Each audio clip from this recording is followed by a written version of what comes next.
আসসালামু আলাইকুম রহমতুল্লাহ। আশা করি আল্লাহ তালার অশেষ রহমতে আপনারা সকলেই ভালো আছেন।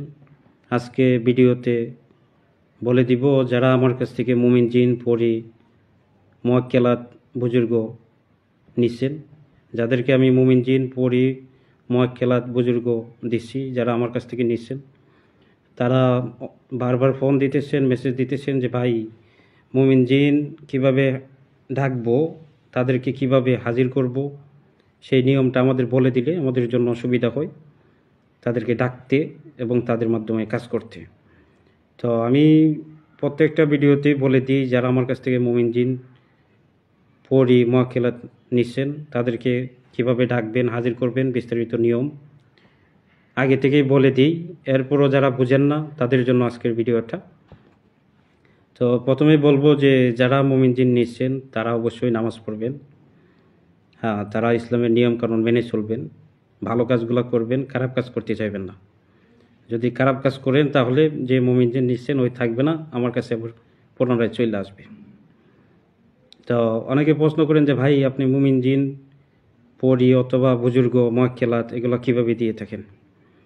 আসলে ভাই এগুলো দেওয়ার মতো ক্ষমতা আমার নাই। তবে দেখা গেছে যে আল্লাহ তাআলা এক একজনের এক এক ক্ষমতা, এক এক পাওয়ার দিয়ে থাকে।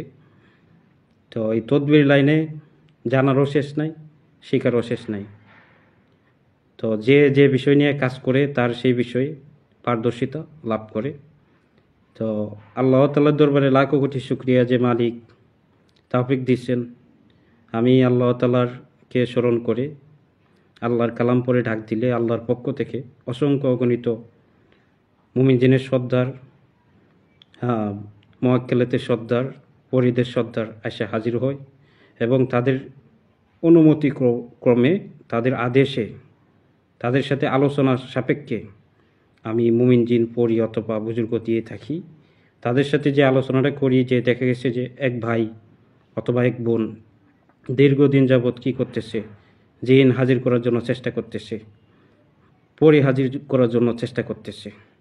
তো সেই ক্ষেত্রে দেখা গেছে যে 6 মাস 7 মাস সাধনা করছে, নামাজ পড়তেছে, ইসলামের নিয়মকানুন মেনে চলতেছে, এরপরও কী করতেছে, সে মুমিন জিন অথবা কি পরি হাজির করতে পারতেছে না। সেই ক্ষেত্রে আমি তাদেরকে দিয়ে থাকি। হ্যাঁ, মুমিন জিন দিতে গেলে তার নাম, তার বাবার নাম, মার নাম এবং ঠিকানা দিতে হয়।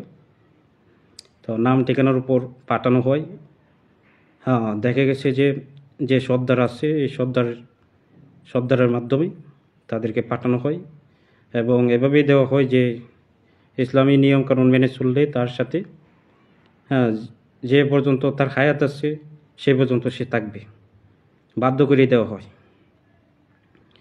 আর দেখা গেছে যে যারা নিয়মকানুন মানেন না তারা মুমিন জিন নিতে আসবেন না। কারণ হচ্ছে মুমিন জিন, হ্যাঁ, তারা নামাজি লোককে পছন্দ করে, যারা নামাজ পড়ে না তাদেরকে পছন্দ করে না। তো এখন আমি বলে দিব কিভাবে আপনারা মুমিন জিন ডাকবেন, বিস্তারিত বলে দিব। আপনারা প্রথমে 3 বার তাওবা করে নেবেন এবং দুরূদে ইব্রাহিম 11 বার জপ করবেন। 11 বার জপ করার পরে আপনারা সূরা ফাতিহা একবার পড়বেন, সূরা ইখলাস একবার পড়বেন। এরপরে যারা ইসমে আজম পড়তে জানেন তারা ইসমে আজম পড়বেন একবার অথবা 3 বার। পড়ার পরে আপনারা দোহাই দিবেন। দোহাই দিবেন এভাবে যে দোহাই আল্লাহ, দোহাই আল্লাহ, দোহাই আল্লাহ, দোহাই মোহাম্মদ রাসূলুল্লাহ, দোহাই মোহাম্মদ রাসূলুল্লাহ, দোহাই মোহাম্মদ রাসূলুল্লাহ। এরপরে দোহাই দিবেন গুরু আব্দুল কাদের, দোহাই গুরু আব্দুল কাদের, দোহাই গুরু আব্দুল কাদের, দোহাই গুরু আব্দুল কাদের। অমুক মুমিন জিন এসে হাজির হন, অমুক মুমিন জিন এসে হাজির হন, অথবা অমুক পরি এসে আল্লাহ তাআলার বশ্যতা স্বীকার করে এসে হাজির হন, অথবা কি অমুক মোয়াক্কেলাত।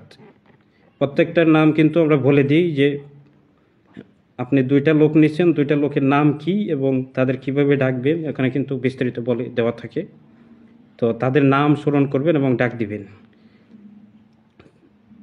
3 বার ডাক দেওয়ার সাথে সাথে আশা করা যায় যে ইনশাআল্লাহ আল্লাহ তাআলার রহমতে, হ্যাঁ, আল্লাহ তাআলার দয়ায় তারা অবশ্যই এসে হাজির হবে। আর আমি কিন্তু একটা বারও ভিডিওতে কিংবা কি যারা আমার কাছ থেকে পড়ি অথবা মোয়াক্কেলাত অথবা বুজুর্গ অথবা মুমিন জিন নিতেছেন তাদেরকে কিন্তু আমি বলি নাই যে আপনাদের সাথে সরাসরি দেখা করবে কিংবা আপনাদের সাথে কানে কানে কথা বলবে, এই কথা কিন্তু কাউরে বলি নাই। আপনারা যারা দেখা গেছে রোহানি শক্তির আমল করছেন এবং কি তারটাই তৃতীয় চক্ষু খোলার আমল করছেন, সাধনা আছে, সেই সাধনা কইরা কিংবা কি আমলের মাধ্যমে চোখ খুলে নিচ্ছেন, তারা তাদের সাথে দেখতে পারবেন এবং কথা বলতে পারবেন। যারা এই আমল করেন নাই তারা দেখতেও পারবেন না, কথা বলতে পারবেন না। তো যারা দেখতে পারেন না, কথা বলতে পারেন না, তাদের জন্য অন্য সিস্টেম আছে। সিস্টেমটা কি, যে 8 থেকে 10 বছরের যে শিশু, যে বাচ্চা আছে, 8 থেকে 10 বছরের যে বাচ্চা আছে, দেখা গেছে কি আল্লাহ তার একটা ক্ষমতা দিচ্ছে। তো তার মাধ্যমে আপনি কি করতে পারবেন, তাদের সাথে কথাবার্তা বলতে পারবেন, আয়নায় হাজির করতে পারবেন, চোখের সামনে হাজির করতে পারবেন, কাচের গ্লাসে হাজির করতে পারবেন। যে বাচ্চাটার বয়স 8 থেকে 10 বছর, তার চোখের সামনে আয়না এবং কাচের গ্লাসে হাজির করতে পারবেন। এই নিয়মে ডাকলেই এসে হাজির হবে। আর দেখা গেছে যে সমস্ত আল্লাহ তাআলার নিয়ামতপ্রাপ্ত ব্যক্তি আছে, অনেকে তোলারাশি বলে, অনেকে নিয়ামতপ্রাপ্ত ব্যক্তি বলে, তাদের শরীরে হাজির করতে পারবেন, তাদের চোখের সামনে হাজির করতে পারবেন, তাদের আয়না ধরাইতে পারেন, আয়নাতে হাজির করতে পারেন। একই নিয়মে, অন্য কোনো নিয়ম নাই। 3 বার তাওবা করে নেবেন, 11 বার দুরূদে ইব্রাহিম জপ করবেন, সূরা ফাতিহা একবার পড়বেন, সূরা ইখলাস একবার পড়বেন। এরপরে যারা ইসমে আজম জানেন, ইসমে আজম একবার পড়বেন। পড়ার পরে আপনারা দোহাই দিবেন, দোহাই আল্লাহ, দোহাই আল্লাহ, দোহাই আল্লাহ, দোহাই মোহাম্মদ রসুল্লাহ, দোহাই মোহাম্মদ রসুল্লাহ, দোহাই মোহাম্মদ রসুল্লাহ। এরপরে আপনারা বলবেন দোহাই গুরু আব্দুল